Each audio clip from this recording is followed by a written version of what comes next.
ব্রজবাসী কারা? যারা ভগবানের স্বয়ং ঘরওয়ালা, তাই না? যারা ভগবানের ঘরের লোক তাদেরকে আমরা কি বলি? ব্রজবাসী। তো ব্রজবাসীদের মুখ থেকে একটা শব্দ শোনাও মানে বিশাল ভাগ্যের ব্যাপার। তো এটা নিয়ে আজকে তোমাদের সাথে একটু আলোচনা করব।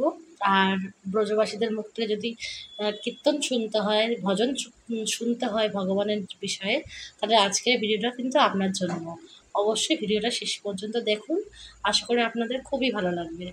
তো রাধে রাধে, সকলকে আমার চ্যানেলে অনেক অনেক স্বাগত।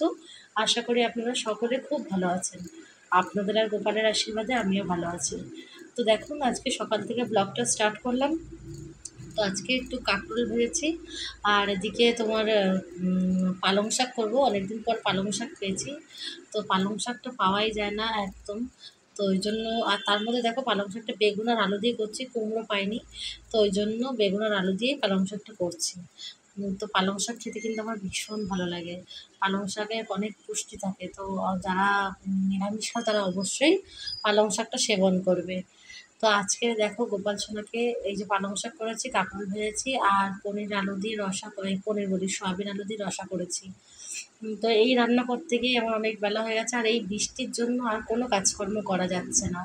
সকালবেলা যদি জামা কাপড় ছাদে মেলে দিই, তো এসে আবার কখন তুলবো সেটার চিন্তা থাকতে হয়। জানলা দিয়ে দেখি সবসময় যে বৃষ্টি পড়ছে কিনা। তো এইভাবেই আমার দিনটা সকাল থেকে রাত চলে যাচ্ছে। তো রাতের বেলাও নিস্তার নেই, ওই জামা প্যান্টগুলোকে খাটের চারপাশে যেখানে জায়গা থাকে, হাওয়া লাগে, সেখানে মেলে দেওয়ার চেষ্টা করা হচ্ছে, না হলে আবার গন্ধ হয়ে যাবে। কী যে সমস্যায় মেয়েদের, সেটা ভগবানই জানে। তো তার জন্য আজকে আর বেশি কিছু রান্না করিনি, এই রান্না করলাম। আর যেটা তোমাদেরকে বলছিলাম, আমাদের যেটুকু জানো তো তোমরা, বৃন্দাবনে আছে। তো উনি আমাকে প্রত্যেকদিন ভিডিও পাঠাচ্ছে, আজকে ওনার সাথে একটু ভিডিও কল করলাম, দর্শন করলাম ব্রজধাম। তো দর্শন করে আজকে উনি কেদারনাথে আছেন, তো ওই ভিডিওটা এখনো পাইনি, আর ওখানে একদম নেটওয়ার্ক কম, তাই উনি একটুখানি ভিডিও কল করেছিল, আমি দর্শন করে বারবার বলছিলাম, তাই জন্য। দর্শন করে খুবই ভালো লাগলো, মানে মনটা চাইছে যে এক্ষুনি চলে যাই বৃন্দাবন, কিন্তু ভগবান তো কৃপা করেনি, রাধারানী তো কৃপা করেনি, কী করে যাবো বলো? সেটাও একটা কথা। তোমরা সবাই আশীর্বাদ করো যেন আমি তাড়াতাড়ি আমার বৃন্দাবন আমার স্বামীকে নিয়ে, আমার মা, দাদা, দিদি, জামাইবাবু সবাইকে নিয়ে যেন যেতে পারি। আর ভক্ত সঙ্গ না হলে কিন্তু ভজন হয় না, তাই না? তো ভক্ত সঙ্গটা কিন্তু অবশ্যই চাই। তো আমাদের যত গুরু ভাই বোন আছে সবাইয়ের সাথে যদি আবার যেতে পারি, জীবনটা ধন্য হয়ে যাবে। তো আজকের এই জন্যই ভিডিওটা লাস্ট অব্দি দেখতে বললাম, যে ব্রজমাইয়া একজন এত সুন্দর ভজন করছেন, আর ওনাদের মুখে যদি একটা বাণীও তুমি শুনতে পাও না, তাহলে তুমি নিজেকে ধন্য মনে করবে। ব্রজবাসীরা হচ্ছে ভগবানের স্বয়ং ঘরের লোক। তো আমরা কোথাকার কে বলো? ভগবানের ঘরের লোক ভগবানকে ভজন করে তুষ্ট রাখার চেষ্টা করেন, আর আমরা সেখানে কি করি? নিজেরা নিজেদের সংসারের কথা ছাড়া ভগবানের কথা ভাবার সময় পাই না। তো এটা কিন্তু খুবই একটা ভাইটাল বিষয়, যে আমরা ভগবানের সেবা পূজা কীভাবে করব।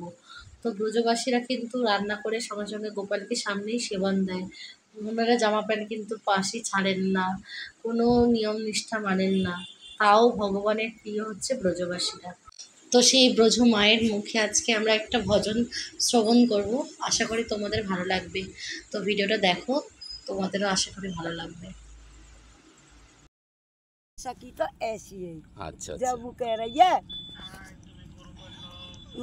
ललता सकी, तुमने सामने राधा बसाई मानसी गंगा बसाई, तुमने राधा बसाई मानसी गंगा बसाई, तुमने तुलसा बसाई आंगन में, श्याम हमको बसा लो अपने मन में, तुमने गंगा बसाई, तुमने जमुना बस, तुमने तुलसा बसाई आंगन में, श्याम हमको बसा लो अपने मन में, श्याम हमको बसा लो अपने दिल में, तुमने मीरा बसाई, तुमने राम बहुत अच्छा बहुत अच्छा।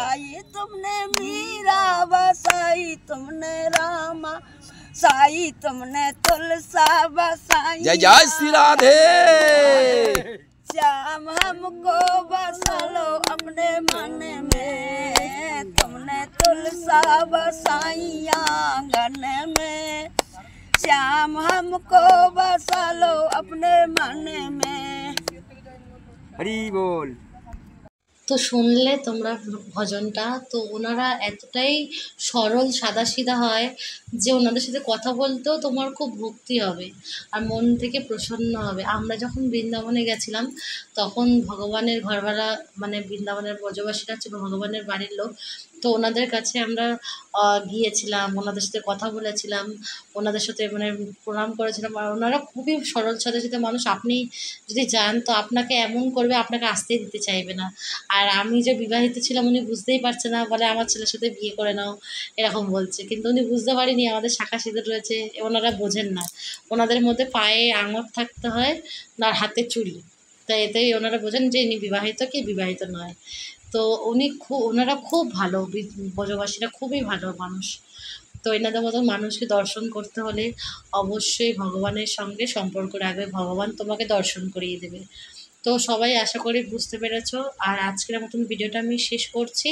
আর লাস্টে তোমরা একটুখানি ভজন কীর্তনটা একটু শ্রবণ করো, এই জন্যে আমি ভিডিওটা একটু আগের থেকেই ছেড়ে দিচ্ছি, যাতে তোমরা একটু ভজন বৃন্দাবনের সাধুদের একটু ভজন কীর্তন শ্রবণ করে নিজের জীবনটাকে ধন্য করতে পারো।